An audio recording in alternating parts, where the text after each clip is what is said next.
He hid a secret second family, so I invited them to our anniversary gala. I wasn't supposed to find that envelope. If I had opened it 5 minutes later, my entire revenge would have failed. It was tucked between the caterer's invoice and our anniversary seating chart. No return address. Inside, a printed photo of my husband, Daniel, holding a little girl on his shoulders at a beach I didn't recognize. On the back, in a child's handwriting, "Daddy and me, last Sunday." Last Sunday, Daniel said he was at a finance conference in Brisbane. I heard his car in the driveway. My name is Maya. I'm 34. In 3 days, Daniel and I were hosting 200 guests at the Meriton Skyline Ballroom for our 10th anniversary gala. Charity auction, press coverage, his whole board would be there. I slid the photo into my dresser and smiled when he walked in. "Long flight?" I asked. "Brutal," he said, kissing my forehead. "But the deal's almost closed." I didn't know which deal he meant. I didn't know I already had 3 of them. That night I checked his phone while he showered. Password was still our wedding date. I almost ignored it. His calendar had a recurring event. Ella, gymnastics, Saturdays 9 a.m. Every week for 4 years. I don't have a daughter. We don't have kids. I wish that had been the worst part. I followed him Tuesday. Told my assistant I had a migraine. He drove 40 minutes to a yellow house in Parramatta with a lemon tree out front. A woman in scrubs hugged him at the door. The little girl from the photo ran out yelling, "Daddy!"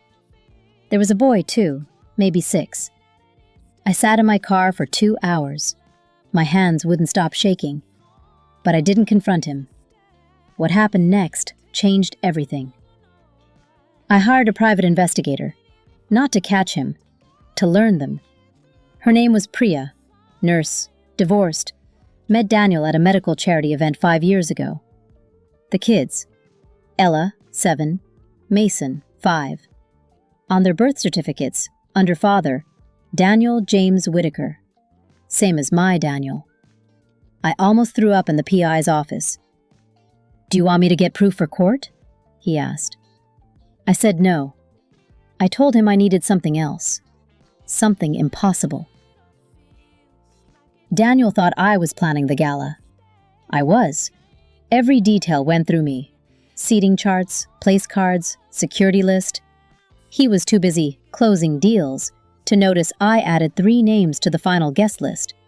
Priya Sharma, +2. The RSVP card came back 2 days later. Delighted to attend. In her handwriting. I didn't tell her who I was. The invitation was from the Whitaker Foundation. She thought she was networking. I almost backed out when I saw Ella's name printed on the kids' meal card. But someone was watching. And it wasn't me. Daniel's assistant, Laura, called me that afternoon. "Maya, quick question. Did you authorize a background check on Mr. Whitaker's foundation accounts?" My blood ran cold. "No," I said. "Why?" "Because our bank flagged it. Someone's been looking." I hung up and checked my laptop. My search history was clean. Then I noticed something impossible. Someone had accessed my cloud folder, the one with the photos. Last opened 2:14 a.m.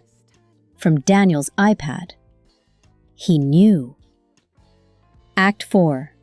The Escalation. I had 48 hours until the gala.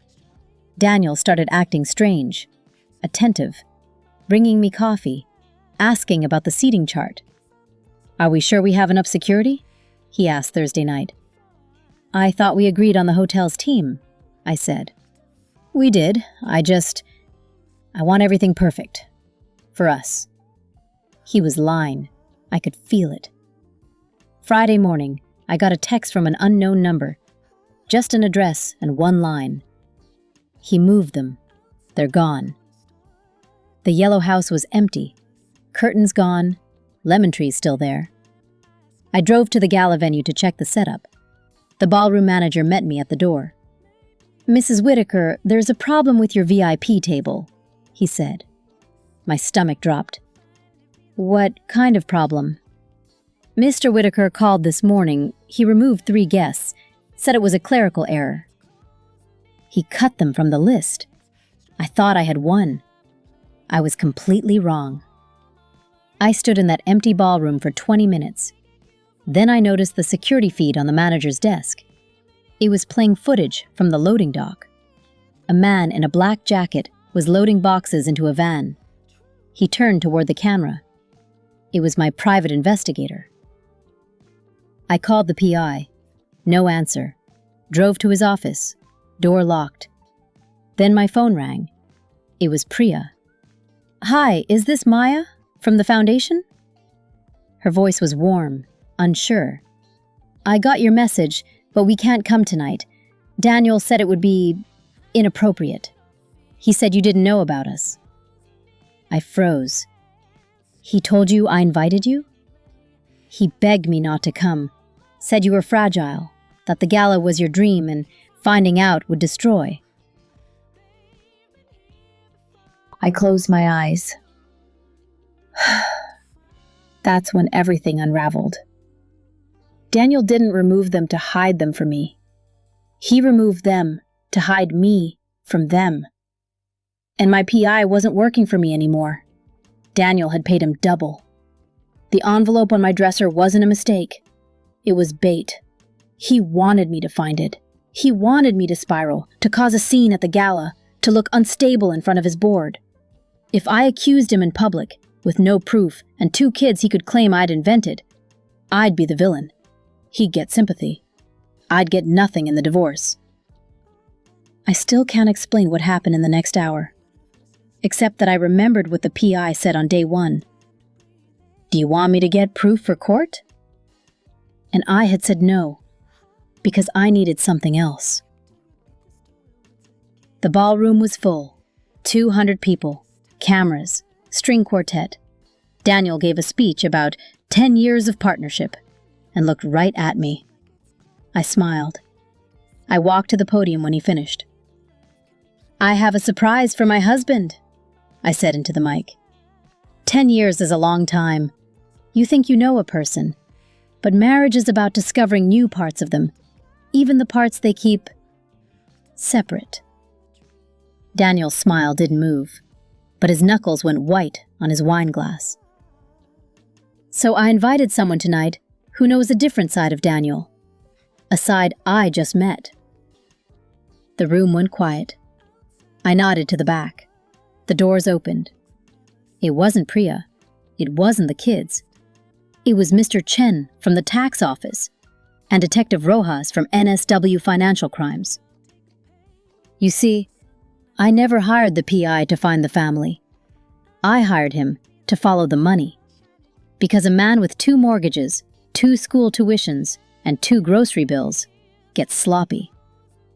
Daniel had been funneling money from our foundation into a shell account for 5 years. Consulting fees. To a company that only existed on paper. A company registered to Priya's maiden name. He thought if she was ever investigated, she'd look like the criminal, not him. I gave everything to the ATO 3 days ago. The envelope was bait, yes, but I set my own trap first. Detective Rojas spoke next. "Mr. Whitaker, we have a warrant." I didn't yell. I didn't cry. I just watched. Every clue was there. The recurring calendar event wasn't just for gymnastics. It was for cash drops. The conference in Brisbane was him visiting his other accountant. The reason he panicked about security? He knew I could expose him, but he didn't know I'd go to the police instead of making a scene. He thought the revenge would be me screaming at a woman and 2 kids. He never thought the revenge would be me saving them. Ending. Daniel's trial is in September. The foundation's money was recovered. I resigned from the board and started a legal fund for families affected by financial abuse. Priya and I talk sometimes. She didn't know about me either. Ella and Mason are okay. They think their dad is working overseas. Last week, I got a letter. No return address. Inside, a crayon drawing of two women holding hands under a lemon tree. On the back, in a child's handwriting, "Thank you for telling the truth. I didn't get my husband back. I got something better. I got to stop lying to myself."